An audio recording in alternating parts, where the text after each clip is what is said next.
السلام علیکم ورحمۃ اللہ وبرکاتہ نحمدہ ونصلی علی رسولہ الکریم اما بعد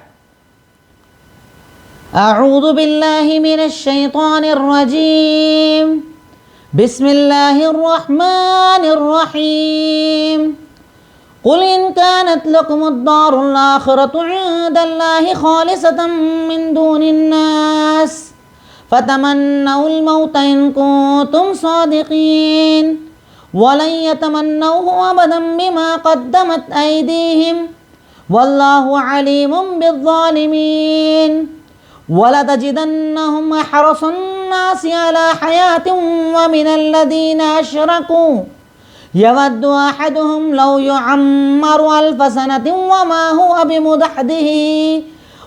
هو بمزحزحه من العذاب أن يعمر والله بصير بما يعملون قل من كان عدوا لجبريل فإنه نزله على قلبك بإذن الله مصدقا لما بين يديه وهدى وبشرى للمؤمنين من كان عدوا لله وملائكته ورسله وجبريل وميكال فإن الله عدو للكافرين ولقد أنزلنا إليك آيات بينات وما يكفر بها إلا الفاسقون أوكلما عاهدوا عهدا نبذه فريق منهم بل أكثرهم لا يؤمنون ولما جاءهم رسول من عند الله مصدق لما معهم نبذ فريق من الذين أوتوا الكتاب كتاب الله وراء ظهورهم كأنهم لا يعلمون۔ الحمدللہ آج ہماری تدبر قرآن کی کلاس نمبر 20 ہے۔ آیتیں جو آپ کے سامنے انشاءاللہ آئیں گی، آیت نمبر 94 سے 101، جن کی تلاوت آپ کے سامنے الحمدللہ کی گئی۔ سب سے پہلے جو آیتیں میں نے آپ کے سامنے پڑھی اس کا ترجمہ۔ اب یہاں پر اللہ رب العالمین یہودیوں کی ایک اور بات کا تذکرہ کر رہا ہے۔ ایک مباہلہ تھا جو یہودیوں اور مسلمانوں کے درمیان، اللہ کے نبی کے درمیان ہوا تھا۔ یہ کہا کرتے تھے کہ آخرت صرف ہمارے لیے ہے، جنت صرف ہمارے لیے ہے۔ تو اللہ کے نبی نے کہا کہ آؤ مباہلہ کر لو اس بات پر کہ اگر تم سچے ہو تو تمہاری زندگی میں مجھے موت آ جائے، اور اگر میں سچا ہوں تو میری زندگی میں تمہیں موت آ جائے، جسے مباہلہ کہا جاتا ہے۔ آپ نے انہیں مباہلے کی دعوت دی۔ اس آیت کا یہی شان نزول ہے۔ جیسے کچھ آیتیں ہوتی ہیں اسپیشل سبب پر نازل ہوتی ہیں، ایسا ہوا تو اللہ نے آیت نازل کی جسے ہم شان نزول کہتے ہیں۔ تو آج کی جو آیتیں پڑھی اس میں 2 شان نزول ہیں۔ پہلا یہ کہ یہودیوں نے جب یہ کہا کہ ہم تو ہمیشہ آخرت والے رہیں گے، جنت والے رہیں گے، تو اللہ کے نبی نے انہیں مباہلے کی دعوت دی۔ اس آیت کا وہ شان نزول ہے۔ قل ان کانت لکم الدار الاخرہ، کہہ دیجئے کہ اگر آخرت کی زندگی اسپیشلی صرف تمہارے لیے ہے، لوگوں کے علاوہ، یعنی کسی اور کے لیے نہیں، بس تمہارے لیے ہے، تو موت کی تمنا کرو اگر تم سچے ہو تو۔ یعنی اگر تم یہ کہہ رہے ہو کہ آخرت تمہارے لیے ہے، جنت تمہارے لیے ہے، تو موت کی تمنا کرو نا، موت کی آرزو کرو نا اگر تم سچے ہو۔ اب اچھا جب مل رہا ہے تو برے میں کیوں رہ رہے ہو؟ اچھے میں جاؤ، اس کی تمنا کرو۔ وَلَن يَتَمَنَّوْهُ أَبَدًا بِمَا قَدَّمَتْ أَيْدِيهِمْ، لیکن وہ کبھی اس بات کی تمنا نہیں کریں گے، کبھی موت کی تمنا نہیں کریں گے، کیونکہ انہیں پتہ انہوں نے کون سے اعمال پیچھے کر رکھے ہیں، آگے کون سے اعمال بھیج رکھے ہیں۔ یعنی اپنے عمل کو وہ جانتے ہیں کہ عمل اتنا برا ہے کہ مرنے کے بعد جہنم ملے گا، اس لیے کبھی بھی موت کی تمنا نہیں کریں گے۔ واللہ علیم بالظالمین، اور یقیناً اللہ رب العالمین ظالموں کو جاننے والا ہے۔ وَلَتَجِدَنَّهُمْ أَحْرَصَ النَّاسِ عَلَىٰ حَيَاةٍ، اور آپ دیکھیں گے کہ اگر زندگی کی سب سے زیادہ کوئی لالچ کرتے ہیں تو وہ ہے یہودی، مشرکوں سے بھی زیادہ۔ مشرک جو ہیں، عرب میں جو رہنے والے ہیں، ان سے بھی زیادہ اگر زندگی کا کوئی لالچی دیکھیں گے تو آپ یہودیوں کو دیکھیں گے۔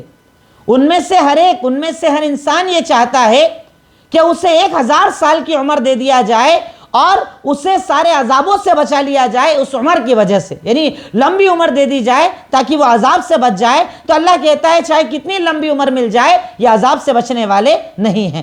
وما هو بمزحزحه من العذاب یعنی لمبی عمر ملنے سے وہ عذاب سے بچنے والے نہیں ہیں. واللہ بصیر بما یعملون، اور اللہ تعالیٰ دیکھنے والا ہے ان کے عملوں کو جو وہ کر رہے ہیں. اللہ سب دیکھنے والا ہے، اللہ تعالیٰ دیکھ رہا ہے ان کے عملوں کو، یہ اللہ تعالیٰ سے کچھ چھپا نہیں سکتے. کل من کان عدوا لجبریل، پھر اس آیت کا بھی ایک شان نزول ہے. پیچھے آیت کا میں نے بتایا، اس کا بھی اپنا ایک شان نزول ہے کہ یہودیوں نے کچھ سوالات اللہ کے نبی سے کیے. اللہ کے نبی نے سارے سوالوں کے جواب دے دیے، کیونکہ اللہ تعالیٰ آپ کو وحی کر کے بتاتا گیا.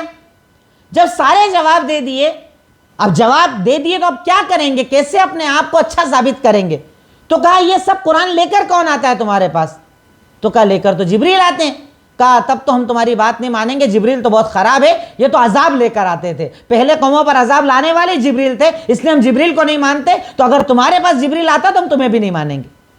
یہ یہودیوں نے حربہ اپنایا.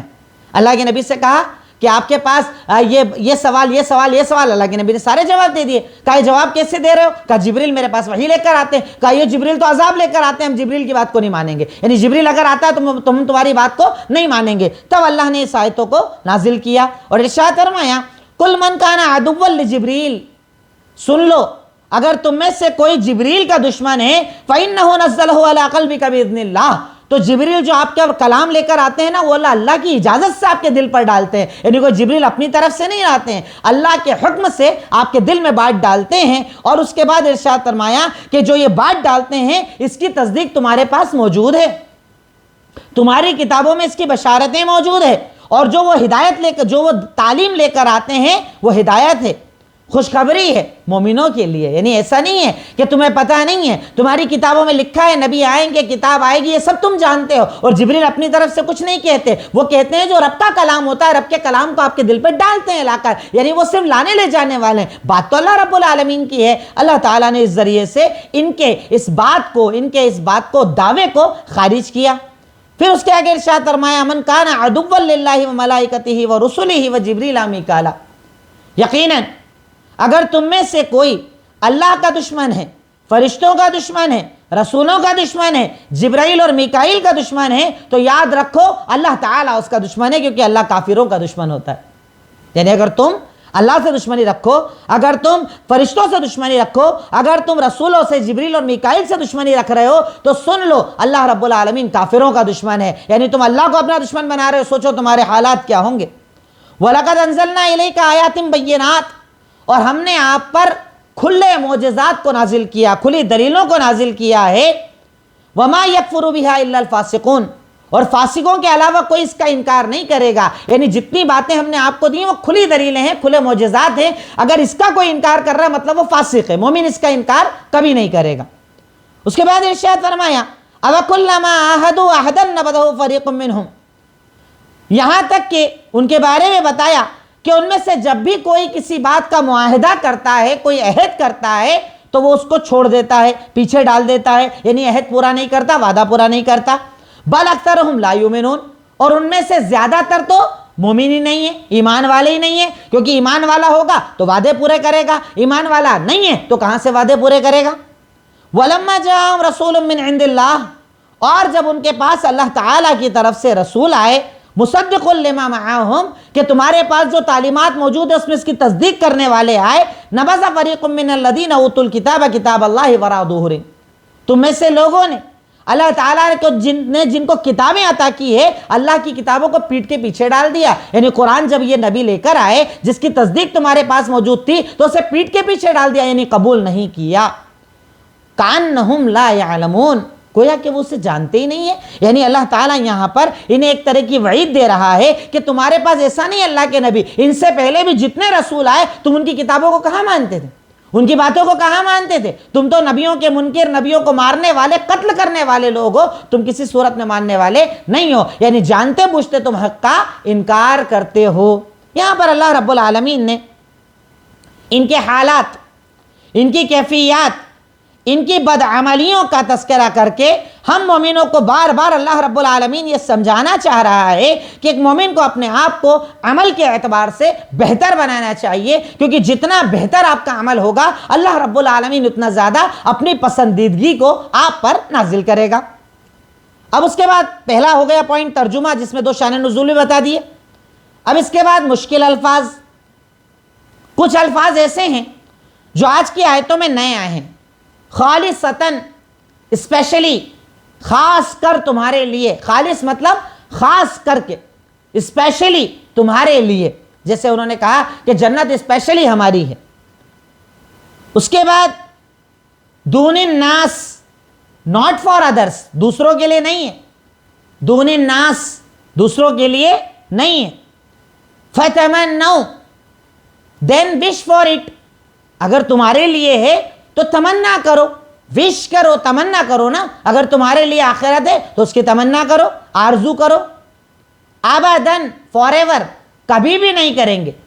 کبھی نہیں. ابداً مینس ایک تو ہوتا ہے اللہ کا کہنا کہ نہیں کریں گے, اللہ کہہ رہا ابداً یعنی کبھی بھی نہیں کریں گے موت کی تمنا. یعنی ہمیشہ کا اللہ تعالیٰ نے لاک لگا دیا, یہ کبھی بھی ایسی تمنا کرنے والے نہیں ہیں.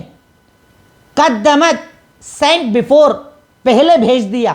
قدمت ایدیہم یعنی پہلے جو عمل کر کے لوگ آگے بڑھا چکے ہیں, یعنی اتنے گناہ کر چکے ہیں کہ آپ کیسے تمنا کریں گے موت کی. قدمت ایدیہم, جو پہلے آگے بڑھا دیے. لَتَجِدَنَّهُمْ, verily you find them, یعنی 100% یقینی طور پر آپ ان کو پائیں گے. یقینی آپ ان کو پائیں گے, یعنی اس میں کوئی شک نہیں ہے. یہ یقین کے ساتھ جان لیجئے کہ ایسی قوم ہے. لَتَجِدَنَّهُمْ, لام بھی لگایا, اس کے بعد اللہ تعالیٰ نے تاکید در تاکید لگائی کہ ضرور یہ بات ہے کہ آپ ان کو ایسا ہی پائیں گے, جس سے اپوزٹ یہ ہو ہی نہیں سکتے. احرس, موسٹ گریڈی, بہت زیادہ لالچی. احرس, ایک ہوتا ہے حریص, لالچی. احرس بہت زیادہ لالچی, بہت زیادہ لالچ کرنے والا.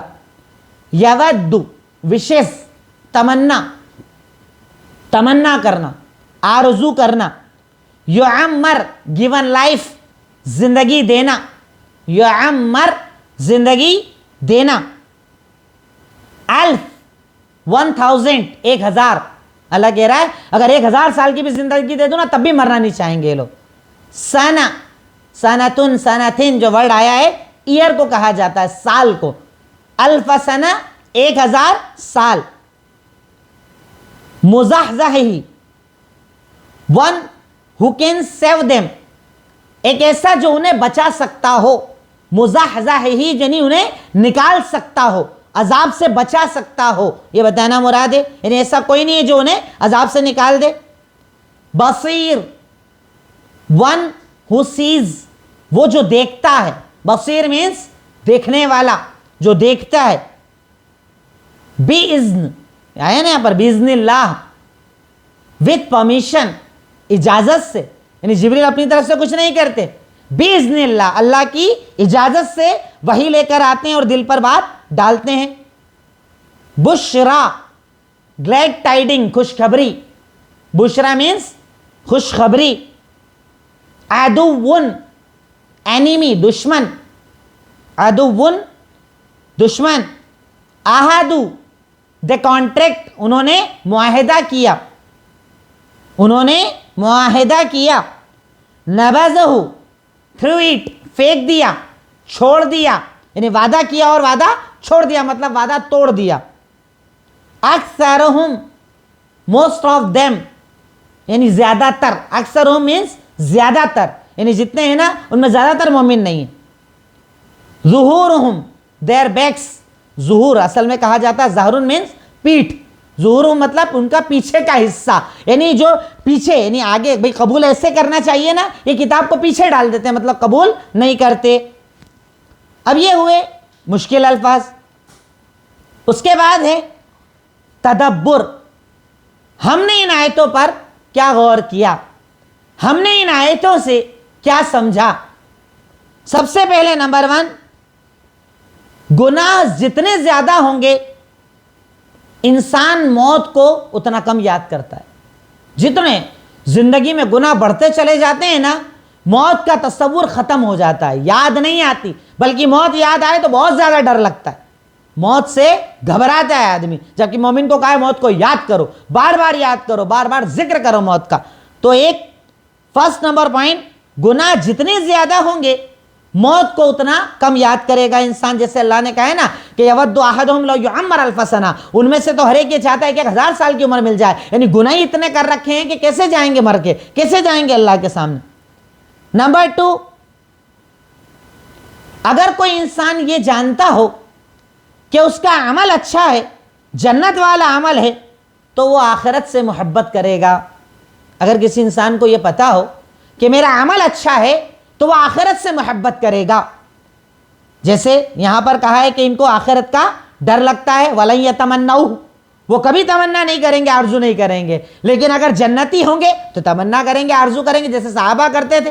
اللہ کے راستے میں قتال ہو رہا ہے، گردنیں کٹوا رہے ہیں، خوش ہو رہے ہیں، خنجر پڑ رہے ہیں، خوش ہو رہے ہیں، شہید ہو رہے ہیں، خوش ہو رہے ہیں۔ کیوں؟ کیونکہ ان کو یہ دکھتا تھا نا کہ یہ تکلیف تو زندگی میں ہے، وہاں تو ساری ختم ہو جائے گی، وہاں کوئی تکلیف تھوڑی بچے گی، وہاں تو جنت آسانی، قبر آسانی، آسانی آسانی ہے، تکلیف تو ساری زندگی میں، تکلیف تو یہ زندگی ہے۔ تو وہ آخرت سے محبت کرتے ہیں جس کو یہ پتا ہوتا ہے کہ میرا عمل اچھا ہے، نمازی، پرہیزگار، عبادت گزار، اللہ کو راضی کرنے والا، صدقہ خیرات کرنے والا، لوگوں کی مدد کرنے والا، ماں باپ کا حق ادا کرنے والا، اس کو خوشی ہوتی ہے موت کی، کیونکہ اس سے اچھا ملنے والا ہے۔ تو جس کو یہ پتا ہو کہ اس کا عمل اچھا ہے وہ خوش ہوتا ہے آخرت پر، ناراض نہیں ہوتا ہے، موت سے ڈرتا نہیں ہے۔ نمبر 4، سچا دکھنا اور سچا ہونا دو الگ الگ چیزیں ہوتی ہیں۔ سچا دکھنا، غور کرنا اس بات پر، سچا دکھنا اور سچا ہونا یہ دو الگ الگ چیزیں ہوتی ہیں۔ جیسے اللہ رب العالمین نے یہاں پر ورڈ یوز کیا ہے ان کنتم صادقین، کہ تم موت کی تمنا کرو۔ تم یہ بول رہے ہو نا جنت ہمارے لیے اسپیشل ہے، جنت میں یہودی جائیں گے، تو اگر ایسا ہے، اگر تم سچے ہو تو موت کی تمنا کرو۔ تو اللہ نے یہ ثابت کیا کہ وہ سچے دکھتے تھے، یعنی بولتے تھے کہ ہم سچے ہیں، لیکن اصل میں وہ اندر میں سچے نہیں تھے، جھوٹے تھے۔ سچا ہونا اور سچا آپ کے عمل میں، یعنی نظر تو کوئی بھی سچا آ سکتا ہے، بھائی میں بول دوں میں سچ بولتا ہوں، کوئی بھی مان لے گا ہاں صاحب سچ بولتے ہیں، لیکن سچا ہونا عمل کے اعتبار سے یہ الگ چیز ہے، اور اللہ کو دکھنے والا نہیں کرنے والا پسند ہے۔ صرف دکھنے والا سچا پسند نہیں، جس کے عمل میں، جس کی زندگی میں سچائی پائی جائے اللہ رب العالمین اس سے پسند فرماتا ہے۔ تو اللہ نے کہا یہودیوں کی ایک تکلیف یہ بھی تھی، ایک برائی یہ بھی تھی کہ وہ سچے نظر تو آتے تھے پر عمل سے سچے نہیں تھے۔ اللہ نے اسی لیے کہا ان کنتم صادقین، سچے ہو تو چلو تمنا کر کے دکھاؤ، سچے ہو تو موت کی آرزو کر کے دکھاؤ، پر یہ کبھی بھی کرنے والے نہیں ہیں۔ نمبر 5، زیادہ جینے کا لالچ اچھا نہیں ہے۔ چاہے کتنی لمبی عمر ہو آپ کو اتنا لمبا حساب دینا ہوگا۔ زیادہ لمبی عمروں کا لالچ کرنا اچھی بات نہیں ہے۔ عمر جتنی لمبی ہوگی حساب اتنا زیادہ ہوگا، جتنی کم ہوگی حساب اتنا کم ہوگا۔ میں چاہتا ہوں ایک حدیث بھی اس پر ذکر کر دوں تاکہ بات کلیئر ہو جائے۔ پہلے پوائنٹ لکھ لیجئے کہ زیادہ جینے کا لالچ اچھا نہیں، عمر جتنی لمبی ہوگی حساب اتنا لمبا ہوگا۔ اس پہ آپ دلیل لکھیں، سنن ترمذی حدیث نمبر 2417۔ اللہ کے نبی صلی اللہ علیہ وسلم نے ارشاد فرمایا لا تزول قدم ابن آدم، لا تزول قدم عبد یوم القیامہ، کسی بھی بندے کے قدم قیامت کے دن اللہ کے سامنے سے تب تک نہیں ہٹیں گے جب تک کہ کچھ سوالوں کے جواب نہ دے دے۔ اللہ اکبر، بندے کے قدم اللہ کے سامنے سے قیامت کے دن تب تک نہیں ہٹیں گے جب تک کہ کچھ سوالوں کے جواب نہ دے دے۔ اور وہ سوال کون سے؟ ارشاد فرمایا ان عمرہ فیما افناہ، عمر کے بارے میں سوال ہوگا کہ زندگی کہاں لگائی۔ سوچئے 60 سال تو 60 سال کا سوال، 50 تو 50 کا، 40 تو 40 کا، 30 تو 30 کا، 100 تو 100 کا، 80 تو 80 کا، یعنی جتنی زندگی ہے ساری زندگی کے بارے میں سوال ہوگا کہ زندگی کہاں پر لگائی۔ ان علمہ فیما فعل، علم کے بارے میں سوال ہوگا کہ عمل کتنا کیا۔ علم کے بارے میں بھی سوال ہوگا کہ عمل کتنا کیا، اللہ رب العالمین پوچھے گا۔ ان مالہ من این اکتسبہ وفیما انفقہ، پہلی چیز عمر کے بارے میں سوال، دوسرا علم کے بارے میں سوال، تیسرا اور چوتھا مال کے بارے میں سوال، کمایا کہاں سے لگایا کہاں پہ، پورے مال کے بارے میں سوال۔ اب سوچئے دولت کم ہونا فائدہ مند ہے یا زیادہ ہونا؟ ہم لوگ تو مصلحتوں کو سمجھتے نہیں، رونا شروع کر دیتے، تقدیر پر اعتراض شروع کر دیتے، میرے پاس نہیں ہے، اس کے پاس تو اتنا سارا ہے۔ ارے جتنا زیادہ اتنا لمبا اس سے حساب دینا پڑے گا، اس کی آڈٹ اتنی لمبی ہوگی۔ مال کے بارے میں سوال ہوگا، کمایا کہاں سے اور لگایا کہاں پر۔ وان جسم ہی فیما ابلاہ، اور اس جسم کے بارے میں سوال ہوگا کہ اسے کہاں خرچ کیا۔ طاقت، قوت، صحت، تندرستی اللہ نے جو بھی دیا تھا دین کے لیے کتنا استعمال کیا اس جسم کو، کتنا تھکایا، کتنا جگایا اللہ کی رضا کے لیے، اللہ تعالیٰ تجھ سے یہ بھی سوال کرے گا۔ تو اللہ رب العالمین نے اگر زندگی دی ہے تو زیادہ کا نہیں، اللہ سے برکت کا سوال کرنا چاہیے کہ اللہ جتنی دے برکت والی دے، جتنی دے ایمان والی دے، جتنی دے تیرے آگے جھکنے والی دے۔ ہمیں اللہ رب العالمین سے یہ سوال کرنا چاہیے، ہمیں اللہ رب العالمین سے یہ بات مانگنا چاہیے کہ اللہ رب العالمین چاہے کم ہو پر اتنی ہو جتنی زندگی میں ہم تیرے ساتھ تیرے لیے زیادہ عمل کر سکیں اور تجھے زیادہ راضی کر سکیں۔ نمبر 6، اللہ کے اولیاء سے دشمنی مطلب اللہ سے دشمنی۔ یہ بڑا اہم پوائنٹ ہے سمجھنا۔ یہاں پر کہا یہودی کیا بولے؟ جبریل ہمارا دشمن۔ تو اللہ نے کہا جبریل کو دشمن بول رہے ہو؟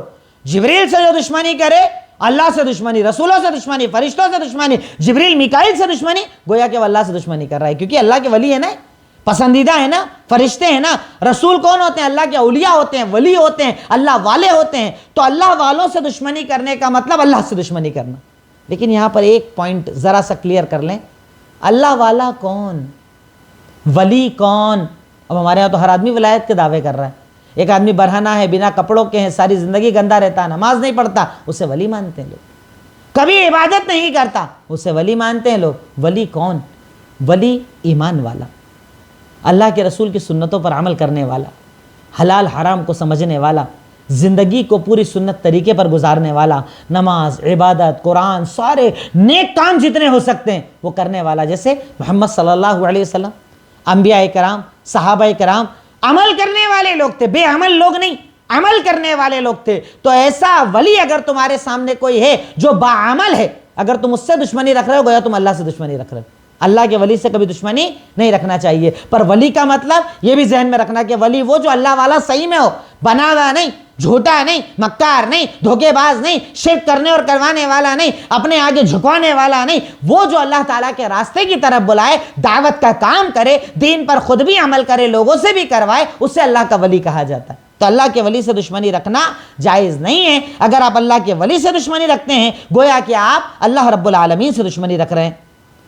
نیکسٹ پوائنٹ نمبر 7، انسان کی ساری باڈی میں سب سے قیمتی چیز دل ہے۔ اللہ نے کہا نا کہ جبریل جو ہے نا یہ اللہ کا کلام لاتے ہیں اور آپ کے دل پہ ڈالتے ہیں۔ دل سب سے قیمتی چیز، دل کی سب سے زیادہ حفاظت کرنا چاہیے۔ دل کو سب سے زیادہ کوتاہیوں سے، شبہات سے، شک سے، حرام سے بچانا چاہیے، کیونکہ انسان کے پورے جسم میں سب سے قیمتی اگر کوئی پارٹ ہے تو وہ ہے دل۔ اسی لیے تو اللہ کے نبی نے کہا کہ اگر جسم میں ایک ایسا لوتھڑا ہے، اگر یہ سدھر جائے تو سارا جسم سدھر جائے، اور یہ بگڑ جائے تو سارا جسم بگڑ جائے۔ سوچیں نا، اگر دل بگڑ جائے، فلٹر کا کام بند کر دے، ساری باڈی میں گندا خون چلا جائے گا۔ جب تک یہ کام کرتا ہے تبھی تک اچھا خون چلتا ہے، اور یہ بند، انسان کی ساری زندگی بند، مر جاتا ہے، مردہ ہو جاتا ہے۔ دل سب سے قیمتی چیز۔ اللہ رب العالمین نے ان آیتوں میں بتایا کہ ہمیں دل کی بہت زیادہ حفاظت کرنا چاہیے، دل کو حلال پر لگانا چاہیے۔ نمبر 8، انسان کی ایک فطرت ہے کہ جو سخت ہوتا ہے وہ برا لگتا ہے۔ ہمارے یہاں بولتے ہیں نا، جو دین کی بات کرے، جیسے خاندان ہے، خاندان میں ایک کوئی لڑکی ہے، کوئی لڑکا ہے، دین سے جڑ گیا، وہ جب بولتے ہیں نا بہت برے لگتے ہیں۔ سخت جو ہوتا ہے نا بہت برا لگتا ہے، اور جو نرم ہوتا ہے، تمہارے ساتھ تمہارے جیسا، اس کے ساتھ اس جیسا، وہ سب کو اچھا لگتا ہے۔ کیسے پتا چلی یہ بات؟ جبریل کے بارے میں کیا بولا انہوں نے؟ ارے جبریل کو ہم نہیں مانتے، وہ تو عذاب لے کر آتا ہے۔ ارے تو عذاب کیا اپنی طرف سے لاتے ہیں؟ اللہ کے حکم سے لاتے ہیں نا۔ جب تم بے عمل ہوتے ہو، غلط ہوتے ہو، برے ہوتے ہو، اللہ کو ناراض کرتے ہو، تب اللہ تعالیٰ عذاب بھیجتا ہے، وہ تو ذریعہ ہے صرف۔ لیکن انسان کی فطرت کیا ہے؟ جو سخت ہوتا ہے نا وہ برا لگتا ہے، اس لیے اس کا ٹینشن نہیں لینا چاہیے۔ آپ حق پر ہو، آپ دین پر ہو، آپ شریعت پر ہو، آپ حق بتا رہے ہو، سچ بتا رہے ہو، قرآن سنت بتا رہے ہو، کوئی مسئلہ نہیں، کون آپ کے خلاف۔ اگر اللہ آپ کے ساتھ تو کوئی فرق نہیں پڑتا کون آپ کے خلاف۔ ہمیں اس چیز کی فکر بالکل نہیں کرنا چاہیے۔ یہ بات یاد رکھیں، جو سخت ہوتا ہے لوگ اس کے دشمن ہو جاتے ہیں، جو دین کی باتیں کرتا ہے نا لوگ اس کے دشمن ہو جاتے ہیں۔ جبریل کے ہو گئے، اب جبریل عذاب لا رہے ہیں تو یہ اپنی طرف سے لا رہے ہیں، ارے تم نے نافرمانی کی تو اللہ نے جبریل کو عذاب لے کر بھیج دیا۔ پر سخت جو ہوتا ہے نا اسے کوئی پسند نہیں کرتا، لوگ اس کو ناپسند کرتے ہیں۔ یہ بات بھی ہمیں سمجھ میں آئی۔ نمبر 9، وعدہ کر کے توڑنا گناہ ہے۔ ہمارے ہاں تو وعدوں کی اہمیت تھی کہاں ہے؟ بس کل پکے میں آ کر آپ سے ملتا ہوں، کل پکا آپ کی پیمنٹ پہنچ جائے گی، کل کر لیں گے یہ سارا کام۔ منہ سے منہ ہلا کے زبان سے بولنا ہی تو ہے، پورا کس کو کرنا ہے؟ فون بند کر دو، اس کے بعد ملو ہی مت، کوئی مسئلہ نہیں۔ وعدہ کر کے توڑنا گناہ ہے اور یہودیوں کا عمل ہے۔ اور میں چاہتا ہوں اس پہ ایک حدیث بھی آپ لکھ لیں، بڑی پیاری روایت ہے، روایت اپنے سامنے رکھیں، صحیح بخاری حدیث نمبر 34۔ اللہ رب العالمین، اللہ کے نبی صلی اللہ علیہ وسلم کا فرمان، اربع من کن فیہ کان منافقا خالصا، 4 ایسی برائیاں ہیں کہ جس میں ہیں پکا منافق، اور اگر ان 4 میں سے ایک ہے تو اس میں نفاق پایا جاتا ہے جب تک کہ وہ اس برائی کو چھوڑ نہ دے۔ 4 برائی، چاروں جس میں ہے پکا منافق، اور اگر 4 میں سے ایک ہے جب تک چھوڑے گا نہیں تب تک وہ بھی منافق والا عمل کرے گا، نفاق والا عمل کرے گا۔ کیا ہے وہ 4 برائیاں؟ ارشاد فرمایا، اذا اؤتمن خان، جب امانت دی جائے امانت میں خیانت کرے، امانت کو پراپر نہ سنبھالے، امانت میں خیانت کرے۔ اذا حدث کذب، جب بات کرے جھوٹ بولے، جھوٹ بولنے والے کو نفاق کی علامت بتایا گیا۔ اذا عاہد غدر، جب وعدہ کرے غداری کرے، وعدے پورے نہ کرے، وعدے کر کے جھوٹ بولے، وعدے پورا نہ کرے۔ وَإِذَا خَاصَمَ فَجَرَ، اور جب ذرا سا جھگڑا ہو گالیاں دینا شروع کر دے۔ 4، اپنے آپ کو خود تول کر دیکھو، ہمیں ہے بدلنا ہے، نہیں ہے الحمدللہ۔ 4 برائی بتائی، امانت میں خیانت کرے، بولے تو جھوٹ بولے، وعدے کر کے پورا نہ کرے، جھگڑے لڑائی میں گالیاں دے، یہ چاروں جس میں ہے وہ پکا منافق۔ اس میں سے ایک ہے تو اس میں نفاق پایا جاتا ہے جب تک کہ اس کو چھوڑ نہ دے۔ تو وعدے کر کے پورے نہ کرنا یہ مومن کا شیوا اور طریقہ نہیں، یہ منافق کا طریقہ ہے۔ نمبر 10، دلیلوں کے آ جانے کے بعد اس کا انکار کرنا جہالت ہے۔ اللہ نے کہا لا یعلمون، جانتے ہی نہیں ہیں، وہ جاہل۔ دلیل کے آنے کے بعد باتوں کو تسلیم نہ کرنا جہالت ہے، اور اللہ رب العالمین جہالت کو پسند نہیں فرماتا ہے۔ جہالت کہ آپ دلیل کے بعد بھی بات کو تسلیم نہ کریں۔ لاسٹ پوائنٹ، بصیر کا مطلب کیا ہے؟ ایک اللہ کی صفات جیسے ابھی آئی بھی ہے اور آگے بھی کنٹینیو آئے گی، تو اپنے ذہن میں ایک خاکہ بنیادی طور پر اسماء و صفات کے تعلق سے رکھ لیں۔ بصیر کا مطلب کیا ہے؟ بصیر کا مطلب دیکھنے والا، سمیع کا مطلب سننے والا، علیم کا مطلب علم والا، خبیر کا مطلب خبر رکھنے والا۔ اللہ کی جتنی بھی صفات آتی ہیں بصیر، اس کے بارے میں ایک عقیدہ اپنے ذہن میں، ایک اصول اپنے ذہن میں ہمیشہ زندہ رکھنا کہ بصیر، اگر آپ سے کوئی پوچھے اللہ کیسے دیکھتا ہے تو آپ کیا کہیں گے؟ دیکھنا معلوم ہے، دیکھنا معلوم ہے کہ اللہ دیکھتا ہے۔ کیسے دیکھتا ہے یہ ہم نہیں جانتے، اپنی آنکھوں پر ہم قیاس نہیں کر سکتے۔ کئی بار کیا ہوتا ہے نا، اللہ کی صفات کو لوگ اپنی صفت سے پکڑنے کی کوشش کرتے ہیں۔ جیسے اللہ کے بارے میں آیا ہے نعوذ باللہ کہ اللہ تعالیٰ دیکھتا ہے، تو میں سوچوں میری طرح دیکھتا ہے تو میری آئیز جو اس کی ایک لیمیٹیشنز ہیں، ایک دائرہ ہے، میں یہیں تک دیکھ سکتا، اس کے آگے کا نہیں دیکھ سکتا۔ پر اللہ تعالیٰ کے لیے کوئی لیمیٹیشنز، کوئی دائرہ نہیں ہے۔ اللہ تعالیٰ اندھیرے رات میں کالے پہاڑ پر کالی چیٹی کو بھی دیکھ سکتا ہے۔ اللہ کا علم ایسا، اللہ کی نظریں ایسی ہے۔ تو اللہ تعالیٰ کا دیکھنا پتہ ہے، کیسے یہ پتہ نہیں ہے، دیکھنا پتہ ہے، کیسا یہ پتہ نہیں ہے۔ اس پر ایمان رکھنا واجب ہے اور اس کی ڈیپ میں جانا بدعت ہے۔ یہ اصول ہر صفت کے بارے میں لکھ کر رکھ لیجئے۔ 4 باتیں میں نے بتائی، دیکھنا معلوم، کیسے نہیں معلوم، ایمان رکھنا واجب، اس کی ڈیپ میں جانا کفر۔ بہت زیادہ باریکی بال کے کھال، اچھا دیکھتا تو کیسے دیکھے گا، کیسے جانے گا، کیسے سنے گا، سنتا تو کیسے سنتا، اپنے آپ پر قیاس مت کرو۔ اور اس کو ایک ایگزامپل سے آپ ایسا بھی سمجھ سکتے ہو، جیسے اگر میں بات کروں، کئی لوگ اس پہ بھی سوال کرتے ہیں کہ اللہ تعالیٰ دیکھنے والا ہے تو ہم ایسے کیوں نہیں بول سکتے ہماری طرح دیکھنے والا ہے؟ اس لیے نہیں بول سکتے کہ انسان میں دیکھنے کا بھی فرق ہوتا ہے۔ ایک انسان کو 2 نمبر کا چشمہ ہے، وہ آپ جیسا دیکھ سکتا ہے کیا؟ نہیں دیکھ پاتا۔ ایک کی نظریں بہت تیز ہوتی ہے، انسان تو انسان، جانوروں میں دیکھیے کئی جانور اندھیرے میں دیکھتے ہیں، ہم دیکھ پاتے نہیں۔ تو جب انسانوں میں، جانوروں میں آپس میں نظروں کا فرق ہو سکتا ہے تو وہ تو الہ العالمین ہے، بندے سے اس کی کوئی مثال نہیں ہے۔ اب اس کے دیکھنے کو بندوں سے کیسے سمجھو گے؟ نہیں سمجھ سکتے، عقل قاصر ہے، دماغ میں طاقت اور قوت نہیں ہے۔ تو ہر اللہ کی جب بھی کوئی صفت میں آگے بیان کروں گا، دیکھتا ہے، سنتا ہے، جانتا ہے، علم رکھتا ہے، جو بھی صفت آئے گی اس میں اس قاعدے کو اپنے ذہن میں رکھنا، دیکھتا ہے معلوم، دیکھتا ہے، کیسے نہیں پتا۔ ایمان رکھنا واجب ہے اور اس کے بارے میں سوال کرنا، ڈیپ میں جانا حرام ہے، ہمیں وہ کام نہیں کرنا ہے۔ یہ اصول اپنے ذہن میں یاد رکھیے گا، انشاءاللہ آسان زبان میں آپ کو بتایا۔ اب لاسٹ پوائنٹ ہے عمل. ان آیتوں پہ ہمیں کیا عمل کرنا ہے؟ نمبر 1، آخرت کی طلب اپنے دل میں زندہ کریں. آخرت کی طلب، آخرت، اللہ، جنت، جہنم سے نجات، آخرت کو جتنا زیادہ ہو سکے اپنی طلب بنائیں، اپنا مطلب بنائیں، اپنی سارا مقصد بنا ڈالیں آخرت. نمبر 2، دنیا کی محبت کو دلوں میں کم کریں. کیا ہے دنیا؟ مرتے ہی آپ مرحوم ہو جاتے ہیں، مردہ ہو جاتے ہیں، بچے تھوڑے دن رو کر سب بھول جاتے ہیں، پیسہ، دولت، طاقت، شہرت، عزت، یہاں تک کہ کپڑا یہی رہ جاتا ہے. صرف جسم کو، ننگا جسم کفن میں لپیٹ کر چھوڑ دیا جاتا ہے. دنیا کی محبت کم کیجئے، آخرت کی محبت کو بڑھائیے. نمبر 3، اللہ سے ہمیشہ اچھے خاتمے کی دعا کرو کہ اللہ موت جب بھی آئے اچھی آئے، موت اچھی حالت میں آئے، موت بری حالت میں نہیں آئے، یہ تمنا کرنا چاہیے اللہ تعالیٰ سے. اور لاسٹ، اولیاء اللہ کی عزت کرنا چاہیے. جتنے اللہ کے ولی پہنچے ہوئے، بزرگ، دیندار، عبادت گزار، ان کی بہت زیادہ عزت کرنا چاہیے جو اللہ کے ولی ہوتے ہیں. تقریباً اس پر ہماری آج کی آیتیں مکمل ہوتی ہے. جو باتیں مجھے لگیں کہ ضروری ہیں وہ میں نے آپ کے سامنے رکھ دی، عمل بھی بتا دیے، پر آپ چاہیں تو اور زیادہ ڈیپ اسٹڈی کر کے اس سے زیادہ چیزیں نکال سکتے ہیں. آخر میں اللہ تعالیٰ سے دعا ہے، اے الہی مولا رب العالمین، خالق مالک رحمان رحیم، غفور غفار، اے سمیع بصیر علیم خبیر اللہ رب العالمین، تو ہم تمام کے گناہوں کو معاف فرما، ہماری خطاؤں کو معاف فرما، لغزشوں کو معاف فرما. اے اللہ جانے انجانے میں جو گناہ ہو جاتے ہیں اسے معاف فرما. اے اللہ ہمیں دین پر عمل کی توفیق عطا فرما، شریعت کے آگے جھکنے والا بنا. وآخر دعوانا ان الحمدللہ رب العالمین. السلام علیکم ورحمۃ اللہ وبرکاتہ.